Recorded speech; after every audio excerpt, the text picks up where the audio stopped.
하나님 말씀은 사도행전 10장 23절로 35절 그리고 44절로 48절 굉장히 깁니다만 우리 연결되어 있는 부분이니까 한 절씩 교독하도록 하겠습니다. 베드로가 불러 들여 유숙하게 하니라. 이튿날 일어나 그들과 함께 갈새 욥바에서 온 어떤 형제들도 함께 가니라. 이튿날 가이사랴에 들어가니 고넬료가 그의 친척과 가까운 친구들을 모아 기다리더니 마침 베드로가 들어올 때에 고넬료가 맞아 발 앞에 엎드려 절하니 베드로가 일으켜 이르되 일어서라 나도 사람이라 하고 더불어 말하며 들어가 여러 사람이 모인 것을 보고 이르되 유대인으로서 이방인과 교제하며 가까이 하는 것이 위법인 줄을 너희도 알거니와 하나님께서 내게 지시하사 아무도 속되다 하거나 깨끗하다 말라 하시기로 부름을 사양하지 아니하고 왔노라. 묻노니 무슨 일로 나를 불렀느냐. 고넬료가 이르되 내가 나흘 전 이맘때까지 내 집에서 제 구실 기도를 하는데 갑자기 한 사람은 빛난 옷을 입고 내 앞에 서서 말하되 고넬료야 하나님이 내 기도를 들으시고 내 구제를 기억하셨으니 사람을 욥바에 보내어 베드로라 하는 시몬을 청하라. 그가 바닷가 무도장이 시몬의 집에 유숙하느니라 하시기로 내가 곧 당신에게 사람을 보내었는데 오셨으니 잘하였나이다. 이제 우리는 주께서 당신에게 명하신 모든 것을 듣고자 하여 다 하나님 앞에 있나이다. 베드로가 입을 열어 말하되 하나님은 사람의 외모를 보지 아니하시고 각 나라 중 하나님을 경외하며 의를 행하는 사람은 다 받으시는 줄 깨달았도다. 44절입니다. 할 때 성령이 말씀을 듣는 모든 사람에게 내려오시니 베드로와 함께 온 할례 받은 신자들이 이방인들에게도 성령 부어 주심으로 말미암아 놀라니 이는 방언을 말하며 하나님 높임을 들음이러라. 이에 베드로가 이르되 이 사람들이 우리와 같이 성령을 받았으니 누가 능히 물로 세례 베품을 금하려 하고 명하여 예수 그리스도의 이름으로 세를 베풀라 하니라. 그들이 베드로에게 며칠 더 머물기를 청하니라. 아멘. 여러분 옛날에 전쟁을 할 때 적진을 향하여 맨 처음 쏘는 화살이 있습니다. 그 화살을 신호로 모든 군사들이 일제히 적진을 향하여 공격을 시작합니다. 우리는 그때 그 화살을 효시라고 부릅니다. 이 사도행전 10장은 기독교 선교 역사에 하나의 위대한 효시를 이루는 대단히 중요한 사건을 다루고 있습니다. 사도행전 2장에서 성령의 강림하심으로 예루살렘에서 시작된 이 복음의 역사는 사도행전 8장에서는 기독교 박해를 기점으로 온 유대와 사마리아 전 지역으로 퍼지게 됩니다. 9장에서는 기독교의 강력한 박해자였던 사울이 회심해서 안디옥과 다메섹과 예루살렘에 복음을 전하게 되었습니다. 그렇지만 그때까지는 복음을 전하는 대상이 유대인으로 한정되어 있었습니다. 심지어 이방인의 사도로 부름받은 바울조차도 그때까지는 아직까지는 유대인을 대상으로만 복음을 전하고 자기 간증을 하고 있었습니다. 적어도 사도행전 10장 이전의 복음의 역사는 철저하게 유대인 중심이었습니다. 그렇기 때문에 당시에 대부분의 기독교인, 대부분의 예수 믿는 사람들은 유대인이었습니다. 사도행전 1장 8절에서 예수님께서 오직 성령이 너에게 임하시면 너희가 권능을 받고 예루살렘과 온 유대와 사마리아와 땅끝까지 이르러 내 증인이 되리라고 하셨던 그 말씀이 예루살렘과 온 유대와 사마리아에만 멈춰 있는 것처럼 보이는 것이 사도행전 9장까지의 복음의 역사였습니다. 그런데 드디어 하나님께서는 땅끝을 손대시기 시작하셨습니다. 여기 땅끝이라는 것은 지리적인 개념을 뛰어넘어서 민족적인 개념을 포함하고 있습니다. 모든 민족, 모든 종족을 의미하는 것입니다. 드디어 하나님께서는 이방인 복음화의 역사를 시작하시려고 사도행전 10장에서 새로운 그 선교 역사의 효시를 시작하십니다. 여러분 우리가 이 이방인 선교가 얼마나 대단한 사건인지를 이해하려면 유대인들이 얼마나 이방인들을 천대하고 멸시했는지를 이해해야 합니다. 유대인들은 잘못된 선민 사상에 빠져서 이방인들을 개처럼 취급했어요. 전통적인 유대인들은 아침에 드리는 아침 기도가 있는데 그 기도문에 보면은 하나님께 이방인이나 노예나 여자로 태어나지 않은 것을 감사하는 기도를 드립니다. 골수 유대인들은 이방인의 그림자만 밟아도 불결해졌다 라고 생각하고 목욕을 했고, 당연히 이방인과 식사하는 것은 당연히 절대 금지되어 있었습니다. 더 놀라운 것은 초대교회 역시, 예수를 믿었던 초대교회 유대인들 역시 이러한 전통적인 유대인의 관습을 벗어버리지 못하고 있었습니다. 이방인들이 구원받아서 우리와 함께 하나님의 자녀가 되었다? 우리와 함께 하나님의 백성이 되었다? 상상도 할 수 없는 생각이었어요. 심지어 이 베드로를 비롯한 사도들도 오늘 28절 말씀처럼 이방인과 사귀는 것은 위법이다 라고 생각할 정도로 이방인 구원은 생각하지 않고 있었습니다. 그런데 하나님 생각은 달랐어요. 하나님의 뜻은 땅끝까지 구원하는 것이었습니다. 모든 열방, 모든 민족이 예수 믿고 구원을 받아 하나님 나라 백성이 되는 것이 하나님의 뜻이었어요. 마태복음 28장 18절 19절, 그러므로 너희는 가서 모든 민족을 제자로 삼아 아버지와 아들과 성령의 이름으로 세례를 베풀고 내가 너희에게 분부한 모든 것을 가르쳐 지키게 하라. 모든 민족을 구원하는 것이 하나님의 분명한 뜻이었어요. 그래서 예수님께서는 부활하신 후에 제자들에게 분명하게 말씀하기를 너희는 가서 모든 민족을 제자로 삼아라. 모든 민족에게 세례를 베풀어라. 모든 민족에게 복음을 전하고 하나님의 말씀을 가르쳐 지키게 하라. 명령하셨습니다. 그런데 이 명령을 직접 받은 사도들도 뼛속까지 유대인이었기 때문에 이방인에게 복음을 전하려고 좀처럼 움직이지 않았어요. 주저하고 있었어요. 그러나 이제 드디어 하나님께서 직접 손을 들어 땅끝 복음, 이방인 구원의 위대한 역사를 시작하십니다. 그런데 이 위대한 역사를 이루시는데 아주 특별한 사람을 선택하여 하나님이 구원의 역사를 진행하십니다.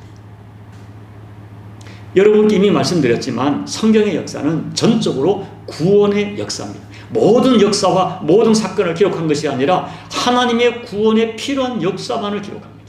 이것을 신학적 용어로 구속사라고 부릅니다. 그런데 이 위대한 구속사를 이루어 가시는데 하나님은 언제나 사람을 사용하십니다. 이 성경에는 그와 같이 하나님의 구속사에 쓰임받은 사람들의 행적과 이야기가 기록되어 있습니다. 그런데 하나님의 구속사에 쓰임받은 사람들을 가만히 살펴보면 하나님께서 그들을 사용하시는, 그들을 쓰시는 합당한 이유가 분명히 있었습니다. 오늘 본문 말씀, 이방인의 구원을 시작하시는 이 위대한 역사의 현장에 하나님께서는 유대인, 골수 유대인 베드로와 고넬료라고 하는 로마 혈통을 가진 이탈리아 군대의 군인을 사용하십니다. 여기서 우리는 한 가지 의문이 떠오르죠. 분명히 이방인 선교를 위해서는 하나님께서 바울을 선택하셨습니다. 사도행전 9장 15절에 보면은 주님께서 바울을 직접 지명하시고 이 사람은 내 이름을 위하여 이방인과 임금들과 이스라엘 자손에게 전하기 위하여 택한 나의 그릇이라고 말씀하셨어요. 그런데 왜 주님께서는 이방인 선교의 새 역사를 열어가시면서 바울이 아닌 베드로를 사용하셨을까요? 여기에는 하나님의 놀라운 지혜가 담겨 있습니다. 당시 베드로는 사도 중에 사도였고 유대인 중에 유대인으로 모두가 인정하는 사람이었어요. 그렇지만 바울은 최근에 예수님을 영접했다고 하지만 아직까지 사람들에게 검증되지 않았습니다. 이런 상황에서 바울이 이방인 선교를 위하여 전면에 등장했다면 바울이 외치는 이방인 선교는 사람들에게 설득력을 받아내기가 매우 어려웠을 것입니다. 그런데 하나님께서는 가장 유대적인 사람, 가장 구약적인 사람, 동시에 예수님이 직접 선택했던, 예수님을 직접 경험했던 베드로를 이방인 선교의 표시로 사용하셨습니다. 그 일을 위해서 먼저 하나님께서는 직접 베드로에게 개입하셔서 베드로가 가지고 있는 인종적인 신학적인 편견을 깨뜨리셨어요. 그 다음에 베드로를 통해서 이방인에게 성령의 임재를 경험하게 하시고 베드로를 통하여 이방인에게 세례를 베풀게 합니다.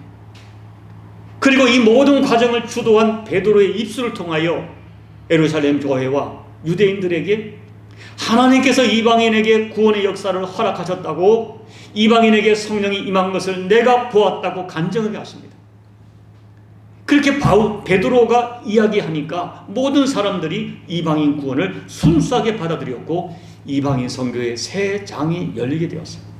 제가 다음 시간에 하나님께서 베드로를 어떻게 깨뜨리고 어떻게 사용하던지를 정리해 말씀을 드리겠습니다. 오늘은 위대한 이방인 선교의 표시에 사용된 또 한 사람 고넬료에 대하여 설교하려고 합니다. 거듭 말씀드리지만 하나님 역사에 쓰임받은 사람 우연히 쓰임받지 않았습니다. 제가 지난주에 설교에서 예수님께서 각 도시와 각 마을을 두루 다니실 때 예수님과 접촉되고 구원받고 치료받은 사람들 우연이 아니라고 말씀을 드렸습니다. 사도행전 9장에서 베드로가 욥바에서 다비다를 살려낸 것도 우연이 아니었어요. 저는 오늘 말씀을 묵상하면서 동일한 확신이 들었습니다. 이방인 선교를 위하여, 이 위대한 역사를 위하여 하나님께서 고넬료라는 사람을 선택하신 것은 우연이 아니에요. 고넬료를 선택하실 만한 이유가 있었고 근거가 있었습니다. 오늘 그 이유와 근거를 묵상하면서 우리들이 어떻게 예수를 믿고 어떤 신앙생활을 해야 하는지를 여러분과 함께 여러분에게 말씀드리려고 하는 것입니다. 먼저 우리가 10장 1절부터 보면, 제가 오늘 읽지 않았습니다만 1절부터 보면 고넬료의 신상과 이력이 자세하게 소개되고 있습니다. 고넬료는 이탈리아 부대의 백부장이었어요. 쉽게 말하면 로마 군대에서 100명의 부하를 이끌고 있는 장교였어요. 당시의 로마 군대는 사병들은 인종에 관계없이 누구든지 자원하고 로마 제국에 충성하겠다고 하면 누구라도 뽑았지만 이 장교는 반드시 로마 혈통을 가진 본토인이어야 했습니다. 그래서 그들은 로마인이라고 하는 혈통적 자부심과 긍지가 대단했습니다. 이 장교들은 로마 황제를 위하여 목숨을 바칠 수 있는 충성심이 요구되었습니다. 이렇게 이방인 중에 이방인이라고 할 수 있는 로마 사람 고넬료가 이방인을 구원하는 하나님의 땅끝 사역의 표시, 첫 화살이 되었습니다. 그렇다면 당시에 그 많고 많은 이방인 중에 하나님께서 고넬료를 이방인 선교의 표시로 삼은 이유가 무엇일까요? 저는 그 이유를 사도행전 10장 전체에서 찾아보았습니다. 10장 2절부터 계속되는 이 고넬료의 신상과 이력을 보면 고넬료는 정말 대단한 사람이었어요. 성경을 보면 고넬료는 경건한 사람이라고 기록합니다. 로마인 고넬료가 어떻게 유대교와 접촉하게 되었는지, 어떻게 유대교의 하나님을 알게 되었는지 그 근거는 성경에 기록되어 있지 않지만 어쨌든 고넬료는 자신뿐 아니라 온 집안이 함께 하나님을 경외하는 사람이었어요. 백성들을 많이 구제하고 하나님께 정시마다 기도하는, 오늘 본문에 보니까 제9시 유대인들이 하는 그 정시 기도 시간에 기도하는 그런 유대교의 하나님을 신실하게 섬기는 사람이었어요. 정말 유대인이 아닌 로마 사람이 이렇게 신실하게 유대교의 하나님을 섬기고 있다는 사실이 놀랍습니다. 그렇게 기도하다가 어느 날 환상을 본 거예요. 환상 중에 하나님의 사자가 나타나서 고넬료야 하고 부르십니다. 그리고 하시는 말씀이 너의 기도와 너의 구제가 하나님 앞에 상달되었고 하나님께 기억하신 바가 되었다고 하십니다. 여기서 상달되었다는 것은 하나님께서 받았다 하는 뜻이에요. 그리고 기억하신 바가 되었다는 것입니다. 여러분, 결국 이 고넬료의 기도와 구제가 하나님께 상달되었다, 기억되었다 하는 것은 그 기도와 구제가 아니라 그 기도와 구제에 담겨있는 고넬료라고 하는 한 사람의 인격적 존재, 고넬료라고 하는 한 사람의 존재를 하나님이 받아주셨다는 그런 뜻이에요. 이것은 정말 놀라운 은혜입니다. 여러분이 알다시피 유대인들에게 있어서 기도와 구제는 굉장히 중요한, 그들의 유대교 신앙에서 뺄래야 뺄 수 없는 아주 중요한 종교 행위였어요. 그래서 대부분의 유대인들, 특별히 바리새인과 서기관들은 적극적으로 기도를 했고 금식을 했고 구제를 했습니다.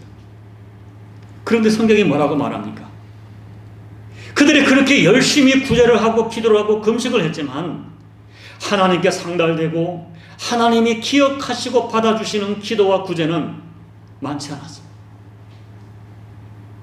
성경이 분명하게 증거하는 진실이 있습니다. 우리 예수님은, 우리 하나님은 모든 사람을 사랑하세요. 원수도 사랑하시고 남편을 5번 바꾼 여인도 사랑하십니다.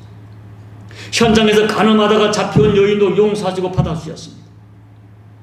우리 하나님은 세상의 어떤 사람에게도 이 불쌍히 여기는 긍휼의 마음을 가지고 관심을 가지십니다. 그런데 하나님께서 특별하게 관심을 가지는 사람이 있는데 바로 항상 기도하는 사람이고 구제를 많이 하는 사람입니다. 하나님께서는 항상 기도하는 그 백성의 기도를 들으십니다. 하나님께서는 그 하나님의 마음을 가지고 어려운 사람을 보고 긍휼한 마음으로 구제하는 것 기억하십니다. 그런데 성경을 보면 전혀 다른 내용이 기록되어 있어요. 어떤 기도는 들으세요. 어떤 구제는 기억하세요. 그런데 어떤 기도는 아무리 많이 기도해도 듣지 않습니다. 어떤 구제는 아무리 많이 구제해도 하나님이 전혀 기억하지도 받지도 않으십니다. 저는 여러분들의 기도와 구제가 또 여러 모양의 헌신이 하나님께 상달되고 하나님께 기억되어지기를 축복합니다. 여러분 일생에 하나님께서 기억하실 만한 아름다운 신앙행위, 하나님이 받으시는 아름다운 신앙행위를 많이 만들어 가시기를 진심으로 권면을 드립니다. 그렇다면 왜 하나님께서는 고넬료의 기도와 구제를 받아주시고 기억하셨을까요? 저는 이렇게 생각합니다. 성경을 보면 고넬료의 기도와 구제는 사람에게 보이기 위한 것이 아니었어요. 바리새인과 서기관들의 구제와 기도와 금식은 1차적으로 하나님보다는 사람에게 자기들을 검증하고 보이기 위한 것이었어요. 그러나 고넬료의 기도와 구제는 달랐어요. 고넬료의 기도와 구제는 하나님을 경외하는 마음에서 나온 진실한 것이었습니다. 사람을 의식한 것이 아니었습니다. 하나님을 경외하는 마음 때문에 구제하고 하나님을 경외하는 마음 때문에 기도했습니다. 그래서 그 기도와 구제가 하나님께 상달되고 기억되었어요. 여러분, 오늘 특별히 고넬료의 기도와 구제가 하나님께 상달되고 기억되었다는 이 구절이 주는 굉장히 중요한 의미가 있어요. 성경을 보면 하나님께서 어떤 사람의 그 한 사람을 기억하신다는 것은 분명한 목적을 가지고 이유를 가지고 기억하십니다. 하나님께서는 어떤 사람의 믿음과 그 헌신의 진실함이 검증된 그 사람을 기억하셨다가 때가 되면 하나님의 역사에 사용하시려고 기억하십니다. 하나님께서는 평소에 고넬료가 하나님을 얼마나 경외하는지 다 아시고 계셨고 그가 하나님을 경외하는 마음으로 드리는 기도와 구제를 받으시고 기억하고 계셨습니다. 그러다가 이제 이방인 선교의 때가 되어서 이방인 선교의 문을 여실 때가 되자 하나님이 기억 속에 있는 고넬료를 구속사의 인물로 등장시킨 것입니다. 그래서 고넬료의 인생은 하나님의 역사에 쓰임받는 이방인 선교의 효시가 되는 존귀한 인생이 되었습니다. 여러분, 이것을 생각하셔야 돼요. 우리가 인생을 살다 보면 많은 사람을 만나고 헤어집니다. 그런 만남 가운데 누군가가 나를 정말 좋은 사람으로, 신실한 사람으로 기억하고 있다는 것은 이건 작은 일이 아닙니다. 특별히 저 사람과는 평생을 함께 동행하고 싶다, 저 사람은 주님의 이름으로 정말 축복해주고 싶다 하는 사람으로 기억된다는 것은 엄청난 재산입니다. 하물며 온 우주 만물의 주인 되시고 역사의 주인 되신 하나님께서 나를 기억하신다, 한 사람을 아름답게 기억하신다, 이것은 엄청난 의미를 가지고 있는 거예요. 하나님은 전지전능하십니다. 하나님의 기억에는 오류가 없습니다. 하나님은 우리의 머리털까지 셋을 정도로 나를 정확하게 알고 계십니다. 그렇기 때문에 하나님께서 고넬료를 기억하시는 것에는 분명한 이유가 있어요. 그렇다면 왜 하나님께서 이렇게 고넬료를 기억하실 정도로, 이 하나님이 기억하실 정도로 아름다웠던 고넬료의 신앙은 어떤 신앙인지 오늘 본문을 우리가 분석하면서 여러분께 두 가지만 말씀을 드리고 싶어요. 첫째, 고넬료의 신앙은 어떤 환경적인 어려움에도 함몰되지 않는 진짜 살아있는 신앙이었습니다. 여러분, 오늘 말씀에서 고넬료의 직업을 구체적으로 소개하는 것은 나름대로 깊은 의미가 있습니다. 고넬료는 로마 군대의 백부장이었어요. 백부장은 사병은 아니었지만은 그렇다고 아주 높은 최고급의 장교도 아니었습니다. 당시의 군대의 편제상, 로마 군대의 그 특성상 현장에서 가장 바쁘게 사역하는 장교가 백부장이에요. 전쟁이 나면 가장 앞장서서 싸우다가 죽는 계급이 백부장입니다. 이 고넬료는 이 상하 서열이 엄격한 조직에서 그렇게 높지 않은 지위에 있었기 때문에 솔직히 여러 가지 면에서 하나님을 섬기기가 매우 어려운, 자유롭지 않은 그런 신분이었어요. 그런데 고넬료는 하나님 앞에 경건하게 살았습니다. 유대인처럼 매 시간마다 기도하는 그런 경건의 삶을 이어갔습니다. 여러분, 저는 지난 세월 동안 이 목양의 여정 가운데 많은 교우들을 만났어요. 어떤 교우는 시간적으로 물질적으로 정말 비교적 안정되고 여유가 있는 사람들이 있었습니다. 그리고 어떤 교우는 시간적으로 물질적으로 여유롭지 못한 정말로 어떤 그 빡빡한 삶을 살아가는 분도 계셨어요. 그런데 여러분, 그들에게 주어진 환경이, 여건이 그들의 신앙과 그들의 헌신과 반드시 일치하는 것이 아니었어요.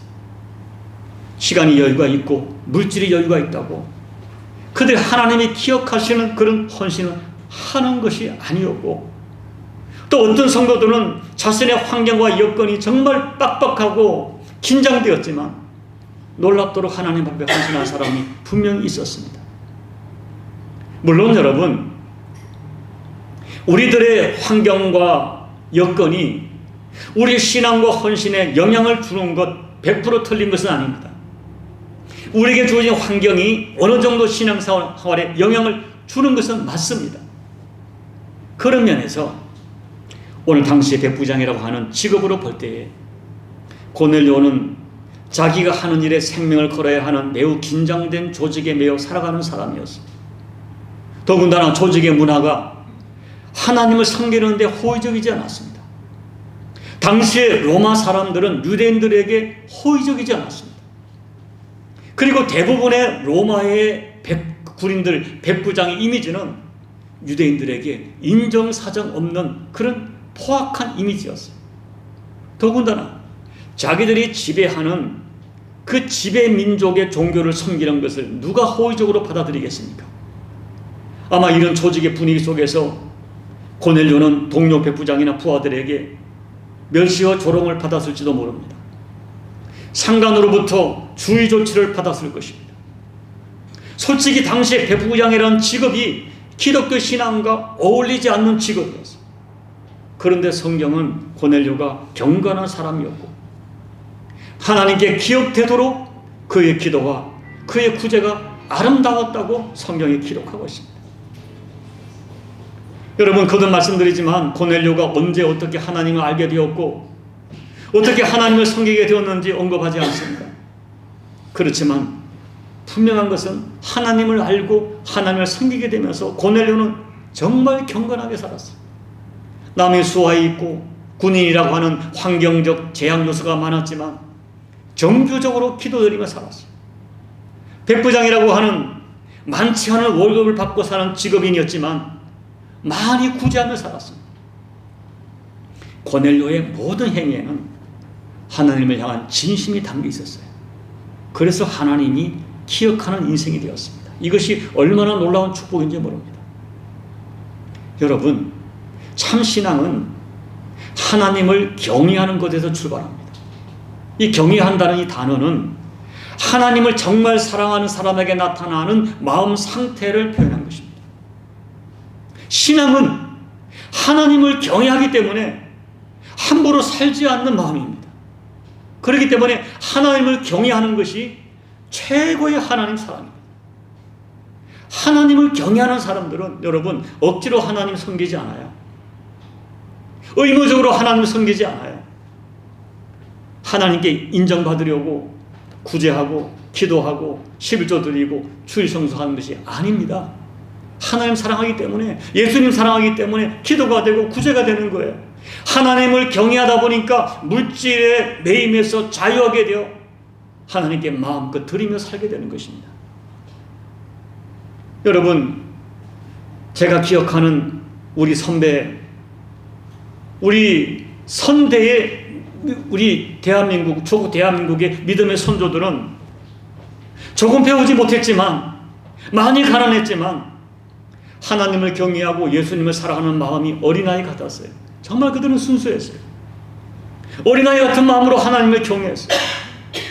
그런데 여러분, 우리 정직하게 말하면 현대 기독교인들에게 하나님을 경외하는 마음이 점점 사라집니다. 하나님을 두려워하지 않습니다. 그래서 예수를 믿는다 하면서도 세상과 구별되지 않았고, 자기 마음대로 죄를 짓고 자기 마음대로 감정풀이합니다. 그러나 여호와를 경외하는 사람은 그렇게 살지 않습니다.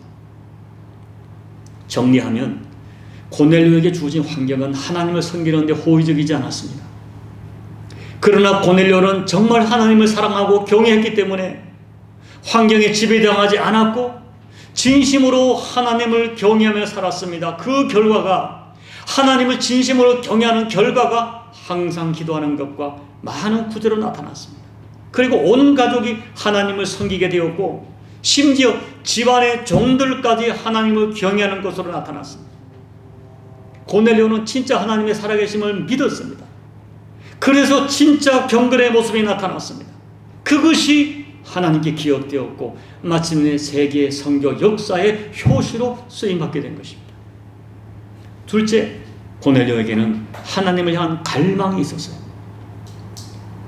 어느 날 고넬료는 기도 중에 특별한 체험을 했습니다. 아마도 이 고넬료가 어떤 갈망을 가지고 기도했던 것 같아요. 그래서 하나님께서는 하나님의 사자를 보내셔서 고넬료의 기도와 구제가 하나님께 상달되었다고 말하고, 그리고 그의 기도대로 이제 요바에 있는 베드로라고 하는 사람을 청하여 말씀을 들으라고 지시합니다. 그 말씀을 듣고 이 고넬료는 급히 사람을 보내어 베드로를 부르게 됩니다. 그런데 초청받은 베드로가 고넬료의 집에 왔다가 깜짝 놀랍니다. 고넬료가 온 가족과 친지들과 친구들을 다 불러 모아서 기다리고 있습니다. 그리고 베드로가 도착하니까 베드로 앞에 엎드려 절을 하는 것입니다. 여러분 생각해 보세요. 베드로는 로마의 속국의 백성인 유태인이었고, 고넬료는 그들을 지배하는 민족의 로마군 장교입니다. 그런데 그 로마군 장교가 피지배 민족인 베드로에게 엎드려 절을 하는 것입니다. 베드로가 오히려 민망할 정도였어요. 그래서 베드로가 일어나십시오, 나도 사람입니다 라고 고넬료를 일으켜 세워야 했습니다. 그런데 여러분, 이 오늘 본문의 모습, 고넬료의 모습을 보고 우리 대한민국의 어떤 깊은 영성을 가진 목회자가 이렇게 해석합니다. 고넬료의 이 모습은 겸손이 아니라는 거예요. 그것은 갈망이라는 것입니다. 저는 그 해석을 읽다가 온몸이 감전되는 듯한 감동을 받았어요. 베드로를 향하여 엎드리는 고넬료의 모습은 하나님을 향한 갈망이라는 것입니다. 고넬료가 얼마나 이 순간을 사모하고 기다렸는지 나타내는 모습이라는 것입니다. 여러분 33절을 보면 고넬료는 이렇게 말합니다. 내가 지금 하나님 앞에 있다고 말합니다. 그리고 베드로를 통해서 주님의 말씀을 듣겠다고 말합니다. 이것은 단순히 겸손이라고 말할 수 없다는 것입니다.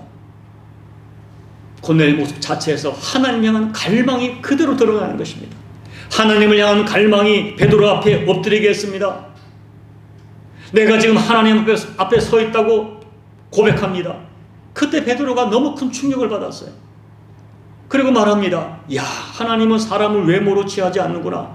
하나님을 종족으로 민족으로 취하지 않는구나. 하나님이 이제 이방인을 부르시는구나. 하나님이 이방인에게도 역사하시는구나 깨닫게 되었어요. 여러분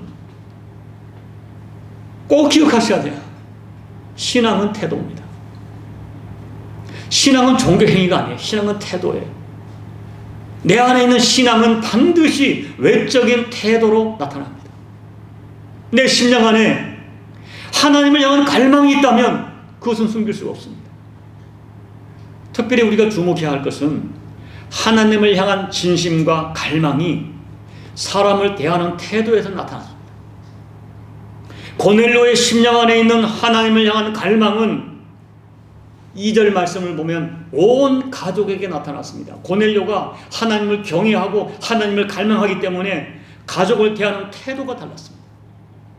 7절을 보면 고넬료의 심령 속에 있는 여호와를 경외하는 그 마음이 집안의 하인들과 종들을 대하는 태도에서 나타났습니다. 그리고 오늘 25절에서 하나님의 종을 대하는 태도에서 나타났습니다. 여러분, 신앙은 태도입니다. 내 안에 있는 여호와를 경외하는 마음은 사람을 대하는 자세와 태도에서 그대로 드러납니다. 저는 이 말씀이 저와 여러분에게 동일하게 적용된다고 믿습니다. 하나님께서는 아세요. 내 안에 있는 여호와를 향한 갈망이 있다는 것 아세요. 그리고 하나님께서는 반대로 아무런 갈망이 담기지 않는 종교 행위도 하십니다. 아무런 갈망이 없는 기도, 아무런 갈망이 없는 구제, 아무런 갈망이 없는 예배, 하나님은 아십니다. 하나님은 자기를 갈망하는 사람을 정확히 아십니다. 반드시 기억하십니다. 그래서 그 고넬료의 기도와 구제를 기억하셨어요. 그리고 고넬료를 외면하지 않으셨어요. 고넬료는 하나님을 향한 갈망 때문에 하나님께 기억되었어요. 이제 말씀을 정리합니다. 그날 그곳에 있던 고넬료와 온 가족들은 예수 그리스도의 십자가 복음을 들었고 예수님 영접하고 죄사함을 받았습니다. 그리고 성령의 임재를 경험합니다. 그리고 예수님의 이름으로 세례를 받았습니다.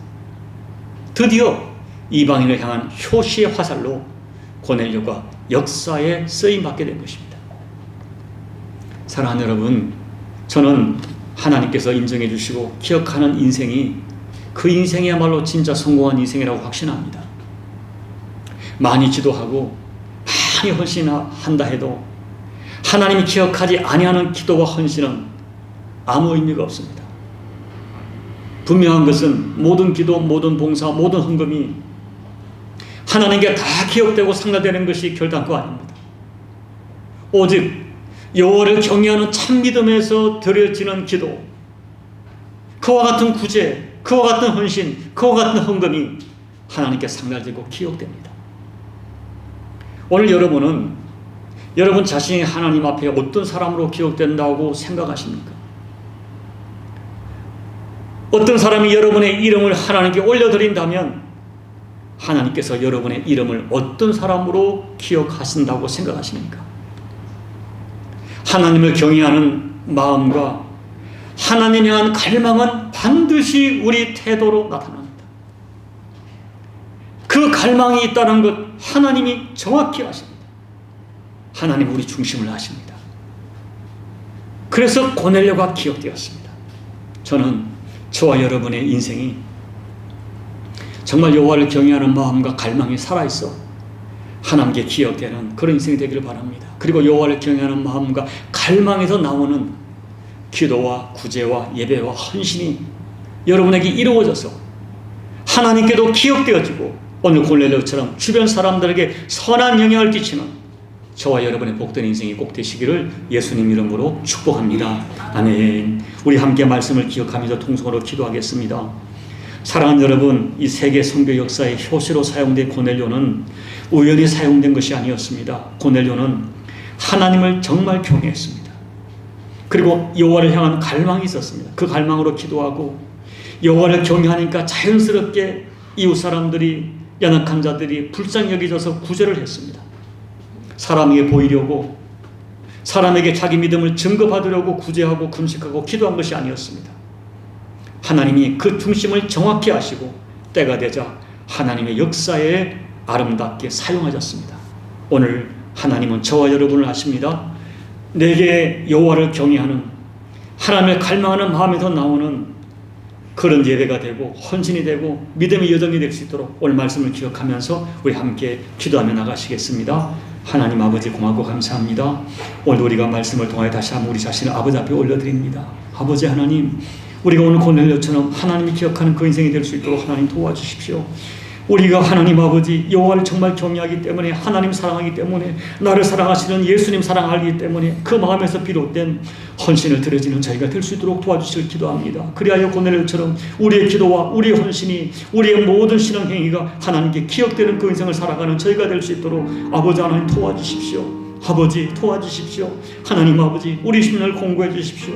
나의 심령을 정확히 하시는 하나님 앞에 우리가 정직한 영으로 설 수 있도록 도와주시고, 하나님 아버지, 하나님과 사람에게 보이려고 우리가 종교 행위를 하는 저희들이 아니라 여호와를 너무나 사랑하기에, 여호와를 경외하기 때문에 그 마음에서 나오는 우리의 예배와 기도와 헌신과 우리 아버지 모든 것들이 되어져서 하나님께서 상달되어 기억되는 그 인생이 바로 우리의 모든 인생이 되어지고, 남은 인생 결정적일 때 하나님 앞에 쓰임받는 우리 모든 인생이 될 수 있도록 아버지 은혜 베풀어 주십시오.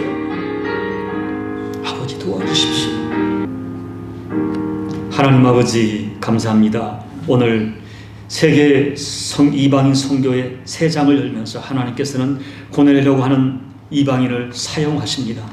아버지, 평소에 여호와를 너무나 경외하고 하나님을 향한 갈망에서 아버지 하나님 항상 기도하고 넘치게 구제했던 그의 삶이, 그의 기도가, 그의 구제가, 그의 가정이, 그의 인생이 하나님께 상달되고 기억되었던 것처럼 오늘 저희들 내 심령 속에 있는 여호와를 경외하는 마음 때문에, 하나님을 향한 갈망 때문에 누가 말하지 않아도 기도하고 구제하고 섬기고 사랑하고 용서하고 받아주고, 내게 작은 힘이라도 있다면 그 열정을 가지고 여호와를 섬기다가 언젠가 하나님께서 너의 모든 신앙 행위가, 너의 삶이 내게 상달되고 기억되었다고 인정받는 신앙 여정을 살아가는 저희 모두가 될 수 있도록 은혜 베풀어 주옵소서. 예수님 이름으로 간절히 축복하고 기도하옵나이다. 아멘.